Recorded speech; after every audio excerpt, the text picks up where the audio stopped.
Saudi pro ലീഗിൽ ഇന്നലെ നടന്ന മത്സരമായിരുന്നു അൽ നസർ വേഴ്സസ് അൽ അഖ്ദൂദ്. ഇന്നലെ അൽ നസർ അൽ അഖ്ദൂദിനെ എതിരില്ലാത്ത 3 ഗോളുകൾക്കാണ് പരാജയപ്പെടുത്തിയിരിക്കുന്നത്. ഇന്നലെ അൽ നസറിന് വേണ്ടി ഗോളുകൾ കണ്ടെത്തിയിട്ടുള്ളത് ക്രിസ്ത്യാനോ റൊണാൾഡോ, ജാഹോ ഫെലിക്സ് എന്നിവരായിരുന്നു. ഇന്നലെ ക്രിസ്ത്യാനോയുടെ വക 2 ഗോളുകളായിരുന്നു ഉണ്ടായിരുന്നത്. 31-ാമത്തെ മിനിറ്റിലും അതുപോലെ തന്നെ ആദ്യ പകുതിയുടെ ഇഞ്ചുറി ടൈമിയുടെ 45-ാമത്തെ മിനിറ്റിലുമായിരുന്നു ക്രിസ്ത്യാനോയുടെ വക ഗോൾ ഉണ്ടായിരുന്നത്. അതുപോലെ തന്നെ ജാഹോ ഫെലിക്സിന്റെ വക ഗോൾ ഉണ്ടായിരുന്നത് കളിയുടെ അവസാന ഇഞ്ചുറി ടൈമിലായിരുന്നു 90+4-ാമത്തെ മിനിറ്റിൽ.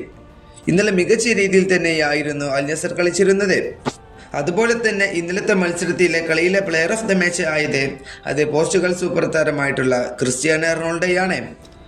അതുപോലെ തന്നെ ഇപ്പോൾ സൗദി പ്രോ ലീഗിൽ 10 മത്സരങ്ങൾ അൽ നസർ കളിച്ചു. ഇതിൽ നിന്നും 30 പോയിന്റ് നേടിക്കൊണ്ട് അവർ ഇപ്പോൾ സൗദി പ്രോ ലീഗിന്റെ 1-ാം സ്ഥാനത്താണ് നിൽക്കുന്നത്. അതുപോലെ തന്നെ ഇതിലെ ശ്രദ്ധേയമായ കാര്യം എന്തെന്ന് വെച്ചാൽ 10 മത്സരങ്ങൾ കഴിഞ്ഞപ്പോൾ ഒരു തോൽവിയും ഒരു സമനിലയും ഇതുവരെ അൽ നസറിനില്ല. ഇത് സൗദി പ്രോ ലീഗിന്റെ ചരിത്രത്തിൽ തന്നെ ആദ്യമായിട്ടാണ് ഒരു ടീം ഇങ്ങനെ കയറുന്നത്. ആദ്യത്തെ 10 മത്സരങ്ങൾ കഴിയുമ്പോൾ ഒരു തോൽവിയും സമനിലയും ഇല്ലാതെ നിൽക്കുന്നത്. ഈ വീഡിയോ ഇവിടെ അവസാനിപ്പിക്കുന്നു. ഫുട്ബോൾ ലോകത്തെ കൂടുതൽ വിശേഷങ്ങളുമായി അടുത്ത വീഡിയോയിൽ വീണ്ടും കാണാം.